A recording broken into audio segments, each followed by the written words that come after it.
Divorce यानी तलाक married couple का एक ऐसा डिसीजन जिसे आज भी इंडिया में टाबू माना जाता है। इसी वजह से इंडिया में डिवोर्स रेट 1% पर 1000 पीपल है, जो दुनिया में सबसे कम है। लेकिन इंडिया में हर 3 में से एक वुमन डोमेस्टिक वायलेंस फेस करती है। Majority of couples unhappy marriage की वजह से सोलमेट की जगह रूममेट्स की तरह रहते हैं। लेकिन फिर भी इंडिया में डिवोर्स इतना कम क्यों होता है और पिछले कुछ सालों में डिवोर्स रेट्स में सिग्निफिकेंट राइज क्यों देखने को मिला है? Let's decode in today's video.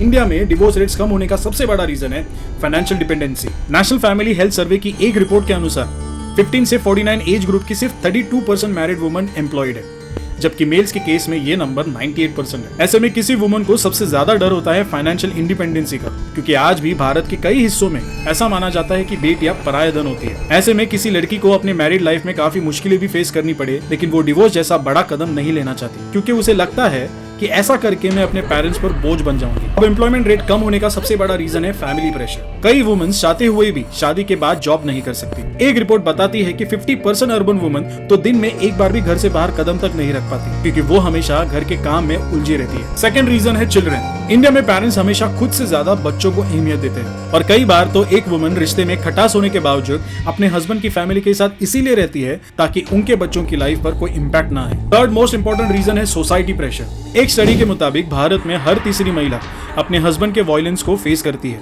लेकिन 10 में से सिर्फ एक ही किसी से मदद मांगती है, जबकि 100 में से एक ही पुलिस रिपोर्ट करती है। और इसका सबसे बड़ा रीजन है सोसाइटी का प्रेशर। इसी सोशल इशू पर तापसी पन्नू की एक मूवी आई थी थप्पड़, और उन्होंने ये कहा था, नहीं मार सकता, जस्ट अ स्लैप, पर नहीं मार सकता।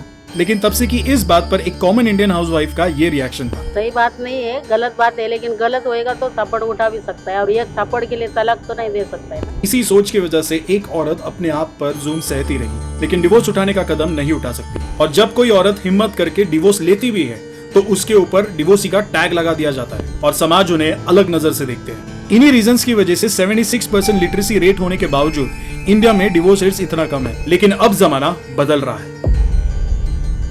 यूनाइटेड नेशंस के मुताबिक पिछले कुछ सालों में डिवोर्स रेट्स सिग्निफिकेंटली इंडिया में इंक्रीज हुए हैं। स्पेशली दिल्ली, मुंबई और बेंगलुरु जैसे सिटीज में डिवोर्स रेट 30% से भी ज्यादा हो गया। वहीं कोलकाता और लखनऊ जैसे सिटीज में भी पिछले कुछ सालों में ये number of divorce almost triple हो चुके हैं। लेकिन अब अचानक से ये राइज कैसे आया, तो इसके भी कई इंपॉर्टेंट रीजन है। आइए उनके ऊपर भी एक नजर डालते हैं। फर्स्ट इंपॉर्टेंट रीजन है वुमेन एम्पावरमेंट। पहले के जमाने में वुमेन्स को किसी भी फील्ड में अपना करियर बनाने में काफी ऑब्स्टिकल्स फेस करने पड़ते थे, लेकिन अब हमारा देश एजुकेट हो रहा है और वुमेन्स को हर सेक्टर में मेल जितनी ही अपॉर्चुनिटीज मिलने लगी है, जिस वजह से वुमेन्स कन्वेंशनल रोल्स के बैरियर्स को तोड़कर सोसाइटी में अपनी अलग इमेज बना रही है। और यही फाइनेंशियल इंडिपेंडेंसी उन्हें अपनी अनहैप्पी मैरिजेस को एंड करके नई लाइफ शुरू करने का मौका दे रही है। सेकंड रीजन है शिफ्टिंग सोसाइटल एटीट्यूड्स। पहले कोई कपल दुनिया के सामने अपनी प्रॉब्लम लेकर आते थे तो उन्हें सपोर्ट करने के बजाय उनकी बुराई की जाती थी, लेकिन अब ऐसा नहीं है। फॉर एग्जाम्पल, कुछ महीने पहले शिखर धवन ने मेंटल क्रूएल्टी का रीजन बताते हुए अपनी वाइफ आयशा मुखर्जी से डिवोर्स फाइल किया था, जिसे देख लोगों ने उन्हें सपोर्ट भी किया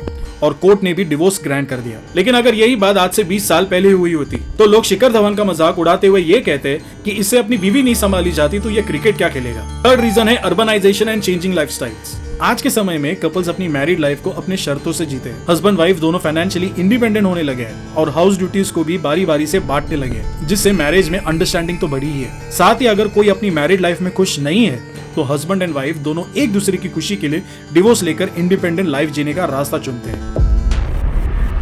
अब अगर डिवोर्स रेट्स इंक्रीज होने की टॉप कॉजेस की बात करें तो वो है lack of communication, financial problems, emotional breakdowns, trust issues, insecurity, unhappiness, independency, domestic violence, alcohol and smoking issues. Divorce लेना कोई छोटी बात नहीं है, क्योंकि एक रिलेशन दो इंडिविजुअल्स नहीं बल्कि दो फैमिली के बीच इंपॉर्टेंट लिंक होता है। ऐसे में डिवोर्स से इंडिविजुअल्स और फैमिलीज के लाइफ पर भी काफी इंपैक्ट आता है। जैसे कि रिलेशनशिप में जिसकी गलती होती है उसे डिवोर्स के बाद अपनी गलती का एहसास होता है, जिससे उसे गिल्ट और डिप्रेशन जैसी प्रॉब्लम्स हो सकती है। वही चिल्ड्रन की मेंटल हेल्थ पर भी इंपैक्ट आ सकता है और फैमिली में भी अचानक से एक मेंबर की कमी काफी खलने लगती है। एट लास्ट मेरा ओपिनियन यही रहेगा, अगर कोई कपल अपने मैरिज से खुश नहीं है, एक दूसरे से अलग होकर लाइफ की नई शुरुआत करने में कोई बुराई नहीं है। लेकिन अगर किसी के प्यार में थोड़ी भी उम्मीद है तो हस्बैंड एंड वाइफ एक मैरिज काउंसलिंग भी ट्राई कर सकते हैं। इसमें आपका क्या पॉइंट ऑफ व्यू है मुझे कमेंट करके जरूर बताइए। और वीडियो अच्छी लगी हो तो इसे लाइक और शेयर करने के साथ इस चैनल को सब्सक्राइब करना ना भूलिए, क्योंकि मैं हर हफ्ते ऐसे ही इंटरेस्टिंग वीडियोस लाते रहूंगा। मिलते हैं अगले वीडियो में, तब तक के लिए धन्यवाद। जय हिंद।